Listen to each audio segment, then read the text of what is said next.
Ora viva! Está no ar mais um Planeta Mulher, que traz hoje temas incríveis. Vamos falar sobre a famosa TPM.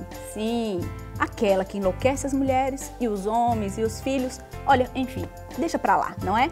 Na coluna 7 Minutos em Vênus, vamos falar sobre a importância do elogio. E ainda hoje nós temos saúde oral.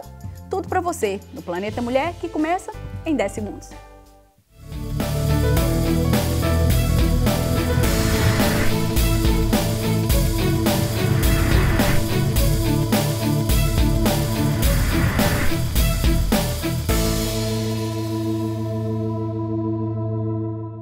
A violência contra a mulher está estampada nos jornais diariamente.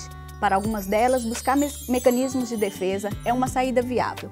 Muitas delas encontraram essa confiança nas artes marciais. É o caso de Maria Noronha, que está conosco. Ela treina há pouco tempo, mas já garante, ela se sente muito mais segura.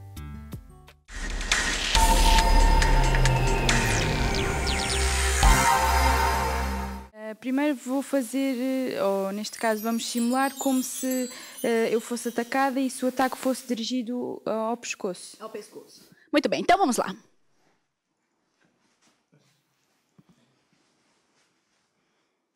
Aqui, uma das coisas mais importantes é atingir esta zona e rodar os dedos e ir para cima. Okay. É o mais importante, de maneira a projetar aqui nesta zona onde costumamos ter uma covinha, sim, para dentro e para cima. Muito bem, então vamos lá. Ele já se sentiu incomodado.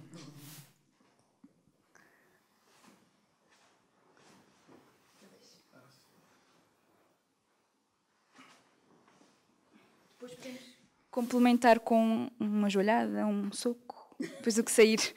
Muito bem. Fugir. Pronto, era mesmo aí que eu queria chegar. Na verdade, o objetivo disso não é ficar lutando o tempo todo com os homens, não é? A ideia foi agredida, foi atacada e o momento é esse, ficar livre daquela situação e ainda mais uma situação. E qual é essa agora? Como agarrar no cabelo.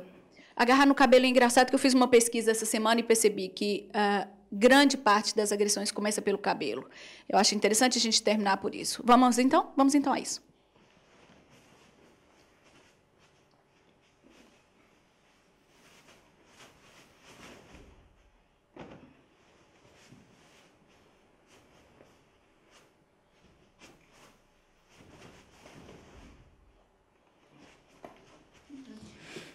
Então, diga pra gente, como é que você aprendeu isso e durante quanto tempo? Eu sei que a Maria não está há muito tempo treinando. Você já se sente hoje minimamente preparada? Em algumas situações, sim. Já há algumas situações que, por exemplo, estas aqui e mais algumas que nós treinamos, que se for atacada numa abordagem semelhante, já consigo defender-me. E depois, ou fazer o suficiente para defender-me e afastar o adversário e seguir em frente. Muito bem, Maria, eu acho que esse foi um exemplo e que outras mulheres também que se sentirem minimamente preocupadas com a situação da segurança, sigam o mesmo exemplo seu. Muito obrigada por estar aqui conosco e que volte outras vezes também. Muito obrigada também ao modelo que está aqui, que nos ajudou, e sejam todos bem-vindos ao Planeta Mulher nessa segunda temporada. Até já!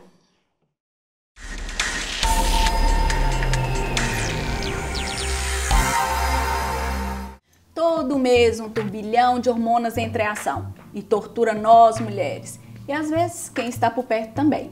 Vamos falar agora sobre um tema que deixa as mulheres cansadas, deprimidas, de mau humor e sensíveis. É a famosa TPM. Ela afeta todas as mulheres com maior ou menor intensidade. Quem está conosco aqui nos nossos estúdios são as enfermeiras Juliana Moraes e Mara Ávila. Obrigada, meninas, por terem vindo e sejam muito bem-vindas. É a primeira vez que vocês estão aqui conosco, não é? Exatamente. E já vão falar de um assunto, então, bombástico. Muito comum. Muito comum nas mulheres, não é isso? Exatamente. Juliana, diz então pra gente o que é a bendita TPM. A TPM é um conjunto de sintomas que se manifestam antes da menstruação. Esses sintomas normalmente surgem 15 dias antes da menstruação, mas claro que nem todas as mulheres sofrem de TPM. E umas sofrem de uma maneira, não é? Mais acentuada ou menos acentuada. Só que é preciso ter atenção, que a TPM, esses sintomas da TPM têm que desaparecer com a menstruação. Sim. porque se prolongarem após a menstruação, a mulher pode já ter outro problema. Ok. Pode até ser confundido com outra doença. Exatamente, como por exemplo depressão, perturbações ansiosas. Por isso convém fazer esse despiste. O ideal é a mulher fazer um diagnóstico em casa e anotando no calendário esses sintomas para perceber se são dentro desse período, se são fora. E se realmente esses sintomas manifestarem-se fora do período da menstruação, convém falar com o médico para perceber qual é o problema. Porque é mesmo inacreditável, né? A gente fala sobre a TPM e de repente aqueles 3 dias são terríveis, o mundo é cinza, não tem cor nenhuma, é uma tristeza, é raiva de tudo e quer separar e depois passam aqueles dias e o mundo volta a ser cor-de-rosa, não é? É isso mesmo. Esses sintomas deixam as mulheres realmente perturbadas e a nossa produção fez uma pesquisa e onde consta que algumas mulheres podem ter até 60 sintomas isso mesmo, de uma época a outra, isso alternando. É assim mesmo? E quais são os principais, Mara? São inúmeros sintomas. Os sintomas podem ser físicos ou emocionais. Sim. São inúmeros, como por exemplo os enjoos, irritabilidade, o choro fácil, dor ou sensibilidade na mama, inchaço nas pernas e nos pés. Já ganha logo peso. Sim. Inchaço no abdômen e também dor. Surgem inúmeros. Por exemplo, algumas mulheres o apetite aumenta, noutras diminui. São inúmeros. Se fosse para dizer aqui uma lista, era enorme. Nunca mais acabava. Não. E algumas mulheres manifestam esses sintomas mais intensamente do que outras. Sim. Depende muito. Sim. Vocês são enfermeiras e vocês lidam com isso no dia a dia? Sim. Vocês sentem que realmente tem dia que a mulher está mais ansiosa, mais nervosa, vocês conseguem até decifrar que aquela ali poderia estar num... Sim, podemos perceber que a TPM pode estar a influenciar a atitude, por exemplo, de um utente ou assim. De qualquer forma, também não é muito fácil de perceber, porque uma pessoa em uma situação de doença tem inúmeras atitudes e sintomas que nem sempre é fácil detectar se é devido à TPM ou não. Claro. Mas por que é que nós estamos destinadas a isso a todo mês? Pois, nós mulheres durante o mês temos as nossas hormonas são alteradas, não é? Há alterações hormonais que são normais dentro do ciclo menstrual. Um exemplo, temos as hormonas femininas, o estrogênio e a progesterona, que vão se alterar nessa altura e que influenciam, por exemplo, os níveis da serotonina, que atua sobre o humor e explica essas alterações do humor que temos nessa altura, devido a esses níveis que baixam. Ok. Diz pra gente, existem alguns alimentos que a gente deve evitar? Sim. O que a gente deve evitar nesse período? Olha, por exemplo, as gorduras devemos evitar, porque ajudam a que as dores de cabeça não sejam tão intensas. Também podemos evitar, as mulheres normalmente ficam mais ansiosas, irritadas, podemos evitar as bebidas estimulantes, como por exemplo o café, o chá preto, ou outras bebidas mesmo assim com gás. Devemos... Coca-Cola? Sim, Coca-Cola. E até... Ai, desculpa. Em vez de usar o café, por exemplo, usar os chás relaxantes. Sim, era o que eu queria completar. Para evitar a ansiedade e o stress. Sim. O exercício físico também? Sim. O exercício físico é muito bom também. Ajuda a relaxar, ajuda a mulher a aliviar a tensão e também muito importante, ajuda a aumentar a autoestima da mulher. Que nesse período acaba por estar sempre mais em baixo. Claro. Outra coisa que também devemos salientar é, por exemplo, nessa altura a mulher o que vê é os doces à frente. Com certeza. Os doces, um chocolate, é tão bom. Mas devemos evitar. Não devemos consumir em excesso, porque depois acaba o período, esse período, e vem as dores de cabeça porque aumentamos de peso.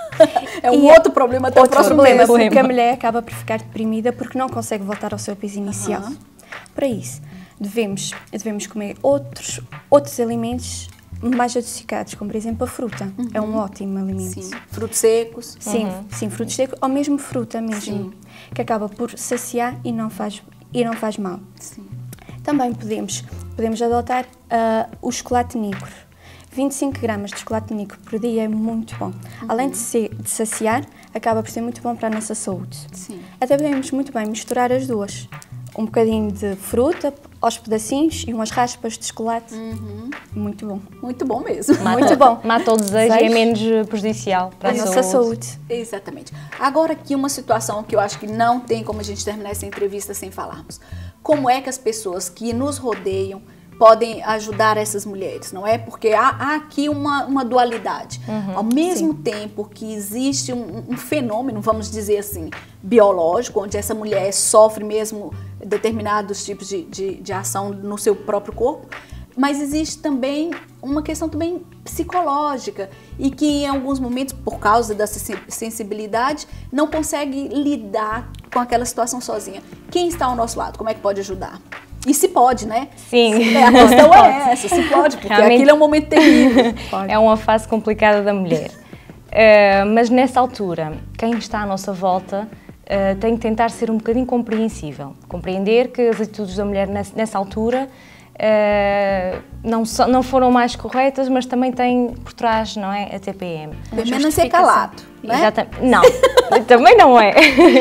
Também não é necessário. Tentar compreender. Sim. Por outro lado, também, por vezes, tentar ignorar certas coisas que são ditas, que são feitas, porque é compreensível, está naquela fase mais complicada, pronto, não levar tanto a peito. No entanto, a mulher não pode usar a TPM como desculpa para tudo. Sim. É muito importante a mulher conseguir se autocontrolar. Claro.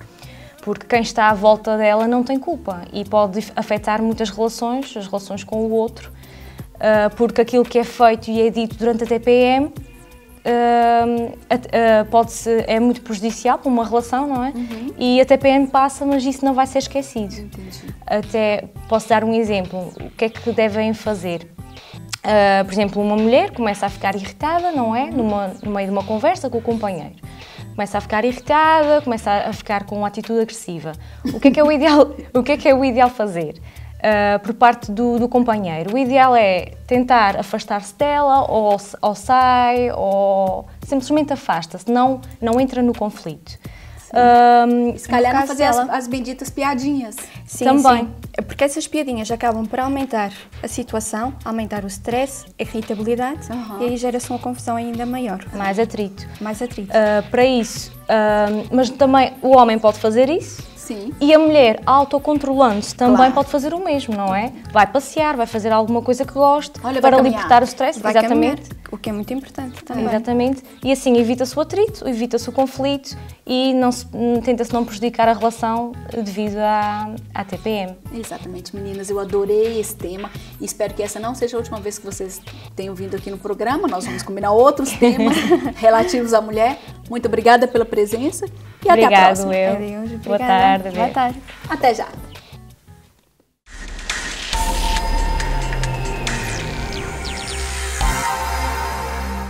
Você costuma elogiar e receber elogios? Este é o assunto que vamos debater no próximo bloco, no quadro 7 Minutos em Vênus. Não saia daí, porque nós voltamos já, num instante.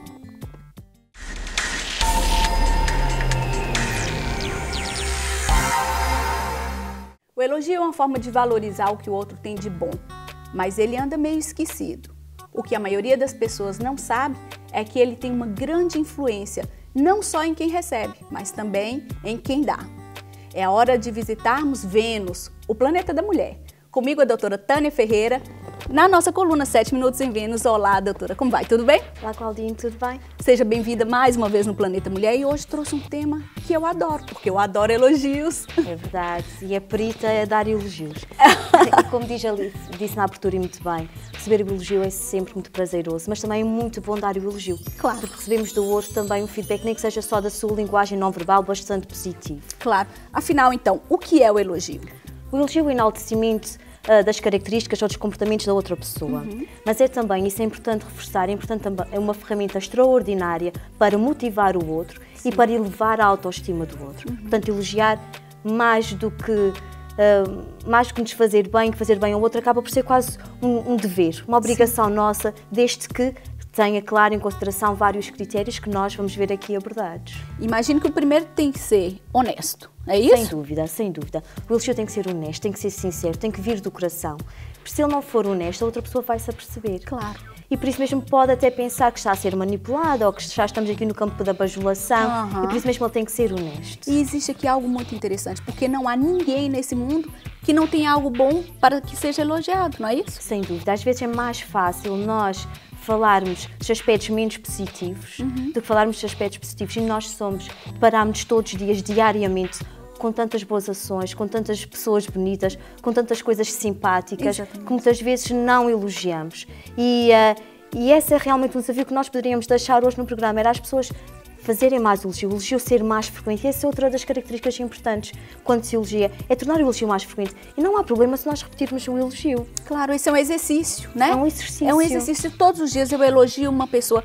Às vezes existe uma cultura também, como a gente disse, que ele anda meio esquecido. Existe uma cultura em que nós pensamos, olha, se eu começar a elogiar muito a pessoa, ela vai crescer muito, ela vai começar a se sentir muito importante. Isso pode acontecer? Passa por aí também? Pode, mas também quem se inibe de elogiar é porque também tem uma autoconfiança frágil. Se eu tenho uma boa autoconfiança, uma boa autoestima, o elogio sai naturalmente em relação ao outro. E eu não fico com o problema do outro também se engrandecer com o elogio. Sim. Porque nunca não me vai fazer sombra, porque eu confio em mim, confio nas minhas potencialidades e por isso mesmo o elogio sai muito mais frequentemente da pessoa que também tem uma autoestima elevada e uma autoconfiança elevada. Muito bem. E mais? Mas, então nós já vimos aqui duas características importantes. O elogio deve ser honesto, Sim. sincero, vir do coração. Sempre. E o elogio deve ser também frequente. O elogio também deve ser curto e específico. Ou seja, nós devemos enaltecer efetivamente aquilo que nós queremos enaltecer, sem nos alongarmos muito em relação à característica ou em relação ao comportamento, porque também depois outra pessoa pode pensar, bem, isso já é muito exagero. Claro. Não é? Portanto, ele deve ser curto e específico. O elogio também, sempre que possível, deve ser dado em público. Isso eu acho muito importante. Porque reforça. Aham. Se eu tenho uma pessoa na minha vida que frequentemente me elogia, mas inibe-se de o fazer em público, começa a estranhar um pouco, É não é? claro. Sempre que possível, o elogio também deve ser dado em público. Isso é muito bom, sobretudo quando estamos a falar, por exemplo, das FIAs em relação aos seus colaboradores. Quando esse elogio é feito em frente aos outros colegas, a pessoa engrandece, cresce. Claro, claro. E tem vontade de colaborar mais. E tem mais. vontade de colaborar mais. Outra característica importante, Claudine, é importante quando nós fazemos o elogio que usar o primeiro nome da outra pessoa, em vez de ser assim. A sua blusa é muito bonita. Se eu disser assim, Claudine, a sua blusa é muito bonita, é muito mais pessoal. Ok. A pessoa sente o elogio muito mais próximo. É importante também dizer que, para além do elogio dever ser dado em público, não é? Utilizar o nome da pessoa, ele também deve ser congruente. A linguagem verbal deve ser congruente com a nossa linguagem não verbal. Corporal. O que é a linguagem não verbal? Expressão facial, Sim. tom de voz, gestos, posturas. Se eu dissesse assim, Claudine, a sua blusa é muito bonita, Ninguém ia convencer. não convencia ninguém. Viu o meu tom de voz mais irónico, a minha expressão facial de desviar o olhar. Portanto, isso mesmo faz com que outra pessoa não acredite na sinceridade do elogio. Então, ponto fundamental, congruência entre aquilo que eu estou a dizer e a minha linguagem não verbal. Estabelecer o contacto visual também é extremamente importante. A verdade passa-se também por essa questão de exercitar e sentir também o que as pessoas têm de bom. Não vale a pena também só fazer um elogio, vale a pena no começo, se calhar, para começar a exercitar. Mas a ideia é buscar mesmo alguma coisa que a pessoa tem de bom, não é isso? Sem dúvida, porque uma outra característica do elogio que torna o elogio mais positivo é realmente a fundamentação do elogio. Imaginemos mais uma vez a questão, vamos pensar numa empresa, o líder quer elogiar o seu colaborador. Se eu disser assim, Claudine fez um excelente trabalho no seu relatório, a pessoa se sentir, se não for uma pessoa muito autoconfiante, pode ficar, bem, mas o que é que ele quer dizer com isso? Mas se eu disser assim, fez um excelente trabalho no seu último relatório porque tem um fio condutor lógico, explorou muito bem esta e aquela temática, soube muito bem resumir os conteúdos todos. Quando deu fundamento, o elogio torna-se muito mais poderoso, porque efetivamente eu sei o que é que eu fiz de positivo e posso continuar a fazê-lo e vou continuar a fazê-lo. Claro. Olha, eu gosto demais disso. Aproveito para dizer que você está lindíssima hoje, como sempre, está sempre muito bonita. E muito obrigada por ter vindo aqui, doutora Tânia. E a próxima semana temos outro tema, não é isso? Sempre. Temas Sempre. fantásticos. É isso mesmo. Então, até a próxima semana. Até a próxima semana. Muito obrigada.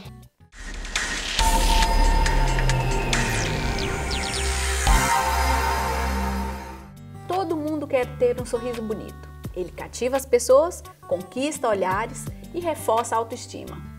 Mas e quando não é possível recuperar um dente? Existem outras opções?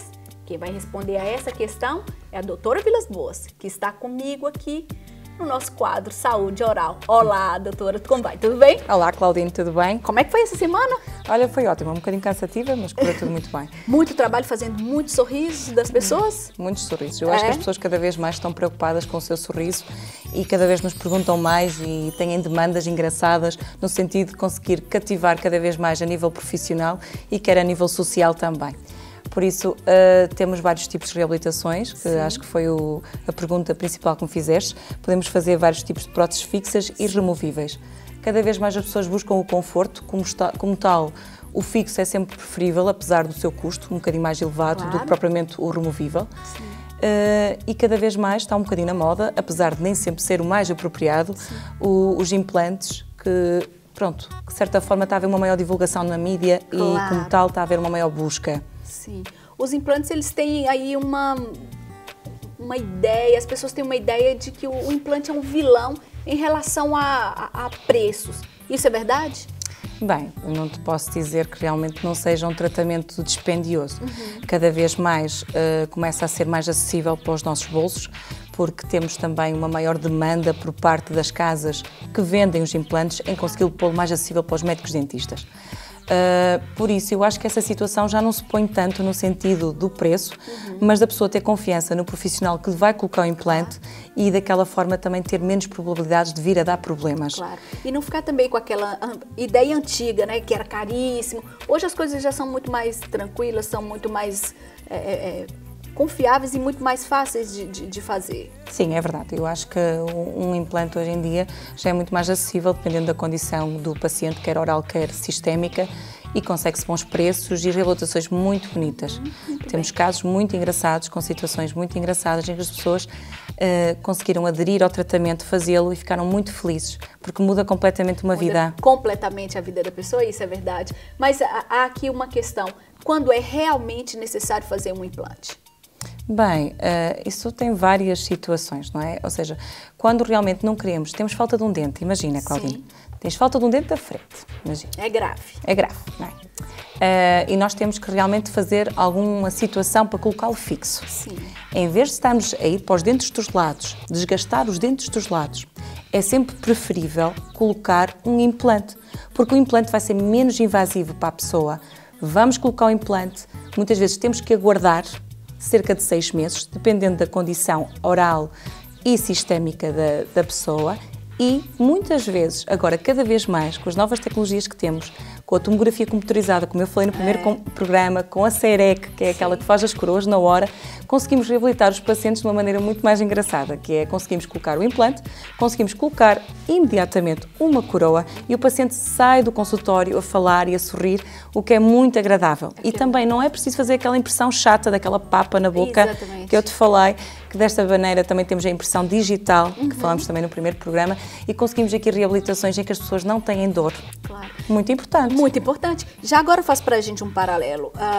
Com outras tecnologias anteriores, quanto tempo demora a fazer um implante? Uma reabilitação, não é? A nível da coroa, é isso que estás-me a querer?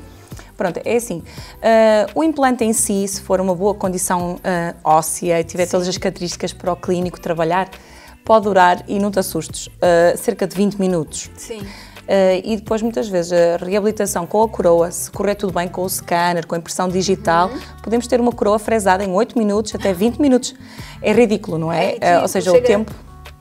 E antes, isso era quanto tempo? Demorava até o quê? É assim, eu por acaso na minha clínica até tenho um laboratório dentro da clínica, o que ajuda bastante, mas muitas vezes a pessoa tem que vir cerca de 4, 5 consultas até estar tudo em condições e tem que fazer aquelas papas horríveis que muitas vezes não correm bem, tem que se voltar a fazer. Também acontece com o scanner, mas o scanner é menos incomodativo. Claro. E depois, então, essas papas têm que vir, tipo, a primeira vez para experimentar, para ver se está tudo bem, depois vem uma segunda vez para ver a aplicação da cerâmica, depois vem uma terceira vez para ver a oclusão, ou seja, acabas por minimizar o tempo ao paciente, minimizar o sofrimento e cada vez menos preço e, pronto, de certa forma conseguimos reabilitar as pessoas de uma maneira muito mais tranquila e muito mais agradável. Vem aqui uma evolução inacreditável em relação a tempo, em relação à qualidade. Aqui nos Açores, é só a sua clínica que tem esse tipo de trabalho mais rápido, essa tecnologia? É sim, pronto, eu não posso falar pelos meus colegas. A nível da tecnologia da Siemens, da Sirona, a nível de CEREC, impressão digital, somos os primeiros por enquanto e os únicos, por enquanto, mesmo com toda a tecnologia que temos, ou seja, toda a tomografia computerizada, ou seja, mesmo com a CEREC, com a Omnicam, com todos estes fatores, numa clínica, por enquanto, ainda somos os primeiros e únicos a nível de Portugal. Por isso, felizmente, os Açores não são os últimos desta vez. Somos os primeiros com esta situação, mas principalmente acho que os nossos colegas também conseguem, se quiserem, trabalhar com este tipo de tecnologia, mas têm que realmente abordar outro tipo de laboratórios ou então falar connosco, mas a nível de impressão digital realmente somos os primeiros. Isso é fantástico. É fantástico a rapidez e também para o paciente é ótimo a falta de tempo que nós temos cada vez hoje em dia é mais complicada. Queremos estar com a família, não queremos estar a perder muito tempo com os médicos, é aborrecido e o facto de realmente não perdermos tempo, o facto de realmente não termos dor, de ser uma coisa mais rápida, dependendo da situação, torna-se muito fácil para o nosso dia-a-dia conseguirmos reabilitar a nossa boquinha. Claro. E o mais importante é essa última frase que a Carla falou. A questão aqui é não ficarmos muito tempo sem o dente na boca, não é? Me deixa numa situação completamente confortável no momento que eu penso, olha, eu tive aqui um problema e perdi um dente. E de repente eu vou ali e faço aquilo o mais rápido possível, se calhar a grande maioria das pessoas nem sequer vai dar por isso. Que perder aquele dente, não exatamente, ou seja, ainda no outro dia eu tive um paciente que me veio à clínica já tarde, pai, por volta das 10 da noite, e ele veio à clínica porque ele tinha partido o dente da frente, ou seja, ele tinha a raiz, tinha a desvitalização feita, estava ótima, e nós no momento conseguimos pôr-lhe uma coroa logo na hora, em termos estéticos, bom, funcional, e ele saiu a poder mastigar, a poder ir para casa, a poder ir trabalhar. E a sorrir. E a sorrir. Que é o mais importante nesse momento. É o mais importante. Olha, mas aqui é uma questão. Qualquer pessoa pode fazer um implante? Bem, nós a nível de implantes temos algumas contraindicações. Temos as condições ósseas que muitas vezes não são as mais agradáveis, temos alguma falta de osso, ou seja, muitas vezes na fase do planejamento de um implante nós temos que avaliar através dos vários exames, tal como a tomografia computerizada, tal como as radiografias periapicais, se realmente a pessoa tem as condições favoráveis. Nem toda a gente poderá ou talvez por as cirurgias serem muitas vezes muito invasivas, conseguir colocar os implantes. Mas, contudo, hoje em dia já há tantas soluções também que passam por menos implantes, por situações híbridas em que uma pessoa coloca implantes. A prótese não deixa de ser de pôr e tirar, mas fica fixa durante o dia, não sai. Ou seja, situações em que conseguimos aproveitar o pouco osso que a pessoa tem, situações em que podemos trabalhar, por exemplo, com osteoporose, que já é muitas vezes é uma contraindicação, com diabetes. Ou seja, temos que analisar o paciente por um todo e por isso mesmo é que a Medicangra também é multifacetada, porque os clínicos gerais muitas vezes ajudam-nos nesta parte. Temos que também ter um bom clínico geral para nos ajudar a tratar o paciente, quer a nível sistémico, e depois então vem para nós para o tratarmos a nível oral. E nessas situações, acredita que muitas vezes, se o paciente estiver motivado, se estiver com cuidado, se quiser realmente disponibilizar o seu tempo para, conseguimos reabilitar muita gente. Não há desculpa. Não há desculpa. Não há desculpa, é você procurar a clínica e sair por aí sorrindo. E tentar. E tentar não, e fazer. Foi o que a gente aprendeu na semana passada. É verdade, fazer. Olha, muito obrigada, doutora Carla, e até a próxima semana. Foi um prazer. Muito obrigada. Até já.